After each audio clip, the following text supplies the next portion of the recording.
Haleluya, puji nama Tuhan. Salam sejahtera bagi Bapak, Ibu, Saudara-saudari, keluarga besar Jemaat GPDI LSAD Magelang yang diberkati oleh Tuhan.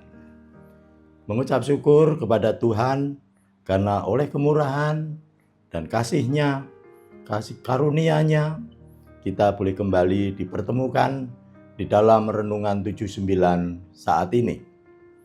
Resilient, tangguh di dalam Tuhan.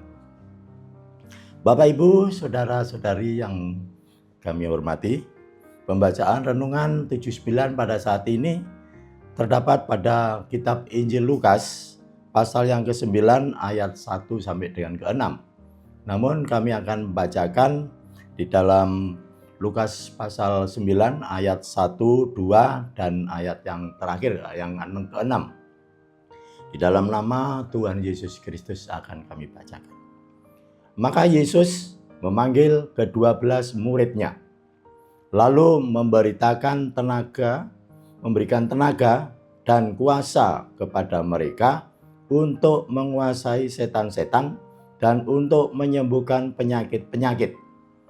Ayat 2, dan Ia mengutus mereka untuk memberitakan kerajaan Allah dan untuk menyembuhkan orang. Ayat yang ke-6, lalu pergilah mereka dan mereka mengelilingi segala desa sambil memberitakan Injil dan menyembuhkan orang sakit di segala tempat. Puji nama Tuhan. Bapak, Ibu, Saudara-saudari Jemaat GPDI LSAD Magelang yang dikasihi oleh Tuhan.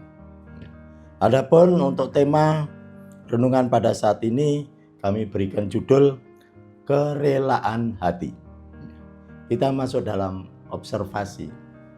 Dalam Injil Lukas yang sudah kita baca di dalam pasal 9 ayat 1 sampai dengan 6, itu Lembaga Alkitab memberikan judul atau judul dari perikop ini adalah Yesus mengutus ke-12 murid. Artinya murid-murid yang inti. Karena di dalam Injil Lukas di pasal yang ke-10 ayat 1 sampai dengan 12, Yesus juga mengutus 70 murid di luar murid yang 12.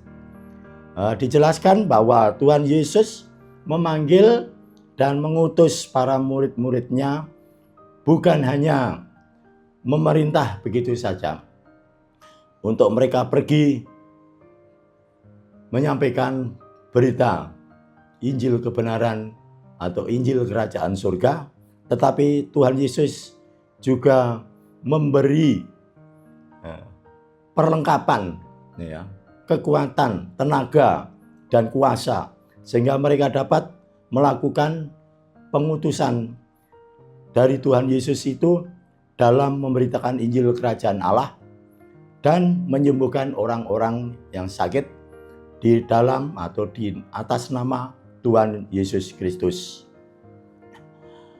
Dan oleh jaminan serta penyertaan daripada Tuhan Yesus, mereka tidak perlu khawatir, tetapi mereka harus senantiasa percaya kepada Tuhan, bahwa di dalam Tuhan, Tuhan senantiasa memelihara, Tuhan yang senantiasa menyertai, memberkati.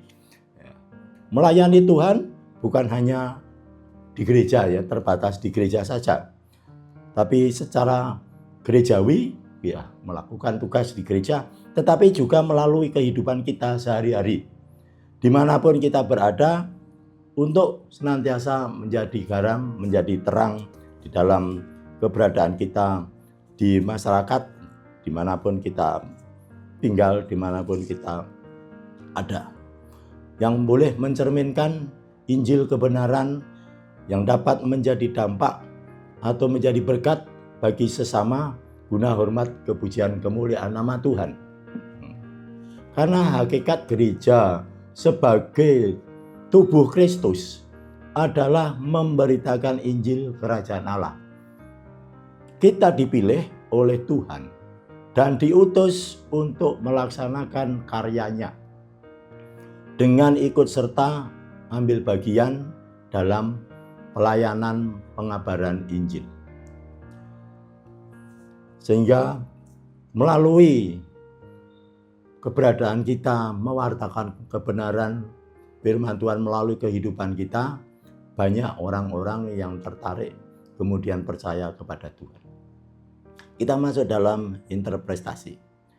Pemenuhan atas panggilan dan pengutusan sebagai umat Tuhan dapat dilaksanakan mulai dari tindakan yang paling sederhana, paling kecil, serta marak kita lakukan, biasa kita lakukan dalam kegiatan sehari-hari, sehingga berbagai-bagai pelayanan yang dapat dilakukan dalam kehidupan umat-umat Tuhan yang lebih besar maupun yang lebih spesifik, ya, dan yang dilandasi dengan kesetiaan serta kerendahan hati, kerelaan hati untuk melayani Tuhan.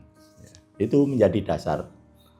Lukas 16 ayat 10a berbunyi beginian. Barang siapa setia dalam perkara-perkara kecil, ia setia juga dalam perkara-perkara yang besar. Di dalam Matius 25 ayat 21b dikatakan, setia dalam perkara kecil akan diberikan tanggung jawab yang lebih besar, atau dalam perkara-perkara yang lebih besar. Kalau Bapak Ibu melakukan tugas-tugas meskipun sederhana tetapi setia, Tuhan akan memakai Bapak Ibu untuk diutus dimanapun Bapak Ibu ada. Tuhan mengutus umatnya yang telah dipanggil bukan karena Tuhan tidak mau melakukan tugasnya atau Tuhan tidak bisa melakukannya, tetapi Tuhan menginginkan atau menghendaki agar kita melibatkan diri dalam pemberitaan karyanya sebagai bukti bahwa Tuhan itu mengasihi kita, ya, atau kita juga mengasihi Tuhan, sehingga Allah di dalam kehidupan kita ini dianggap, dijadikan rekan kerjanya Allah untuk melaksanakan tugasnya, agar kita selalu ada bersama-sama dengan Dia. Dan inilah wujud kasih Allah kepada kita dan juga wujud kasih kita kepada Allah. Timbal balik. Pelayanan bukanlah sekedar keinginan manusia, tetapi inisiatif atau kehendak daripada Allah itu sendiri. Walaupun seringkali kita mengalami kendala, banyak tantangan, tetapi Tuhan senantiasa menyertai dan memperlengkapi dengan kekuatan dan kuasa-Nya, sehingga kita dimampukan untuk melaksanakan setiap pelayanan yang dipercayakan kepada kita. Zakaria 4 ayat 6 bagian B. Bukan dengan keperkasaan dan bukan dengan kekuatan, melainkan dengan rohnya Tuhan. Firman Tuhan semesta alam. Kita masuk dalam aplikasi. Melayani Tuhan dengan kerelaan hati adalah wujud kasih yang tulus kepada Tuhan. Bukan karena terpaksa atau mencari pujian dan perhatian manusia, tetapi semua pelayanan dikerjakan dengan kerendahan hati yang bertujuan untuk mempermuliakan Tuhan. Kita seharusnya mengucap syukur bila dipilih untuk dapat melayani Tuhan dalam segala macam, berbagai macam pelayanan. Karena melayani Tuhan adalah suatu anugerah dan kasih karunia daripada Allah itu sendiri. Seseorang yang diutus melayani Tuhan haruslah menyadari bahwa sumber pelayanan adalah dari anugerah Allah. Dan tanpa anugerahnya, tanpa dari anugerah Allah, seseorang tidak akan dapat melayani Allah, tidak dapat melayani Tuhan. Semua karena hanya anugerahnya. Dengan kerelaan hati atau sikap hati yang rela, lebih mementingkan atau mengutamakan Tuhan yang seharusnya dimiliki oleh setiap pelayan Tuhan. Walaupun tidak dilihat dan atau dipuji seseorang, tapi kita tetap akan melakukannya dengan sepenuh hati kita. Diutus untuk melayani Tuhan adalah suatu nilai yang luhur, berharga di mata Tuhan, di mana kita diminta untuk rela, ya, bersikap rendah hati dan rela menjadi hamba yang taat dan penuh tanggung jawab, mengalami setiap pelayanan untuk mempermuliakan Tuhan.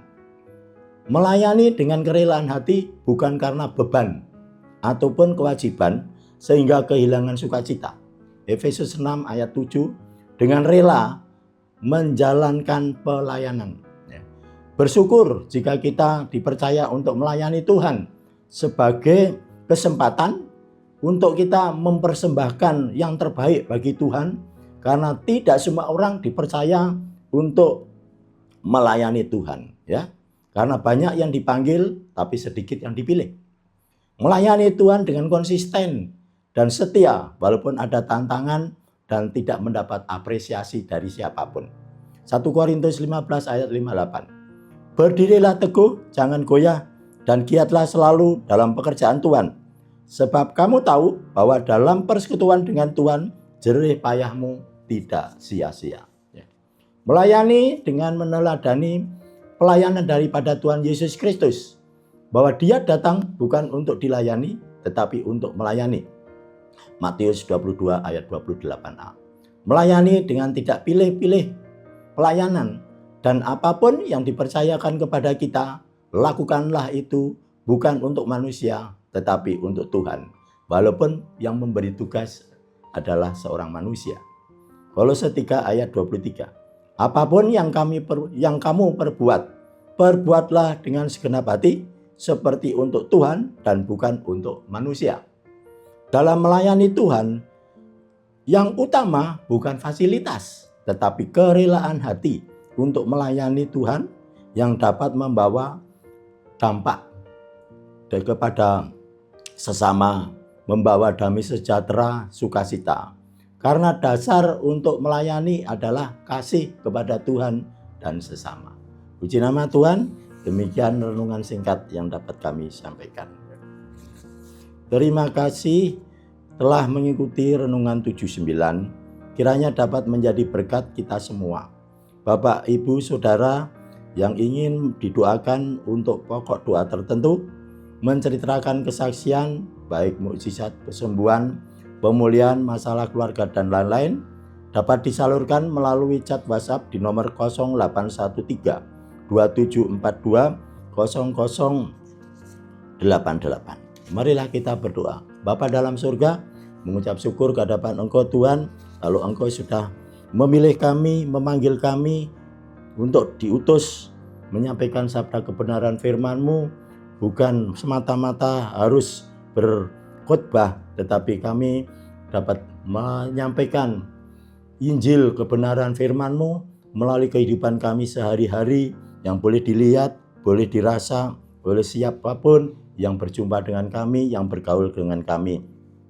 Inilah kami Tuhan, utus kami menjadi alat-Mu untuk kami melayani Engkau, karena Engkau yang sudah lebih dahulu melayani kami, dan kami mau Tuhan dengan segenap hati kami, dengan segenap kekuatan kami, dengan segenap apa yang ada pada kami mau berikan kepada Engkau untuk kemuliaan nama-Mu. Terima kasih Bapa di surga, begitu besar kasih-Mu ya Allah, sehingga Engkau mengaruniakan anak-Mu yang tunggal, supaya jemaat GPDI LSAD Magelang yang percaya tidak binasa, melainkan beroleh hidup yang kekal. Tolonglah ya Tuhan, jemaat GPDI LSAD Magelang ini terus hidup dalam percaya yang teguh di dalam Engkau. Terima kasih, Tuhan Yesus memberkati. Amin.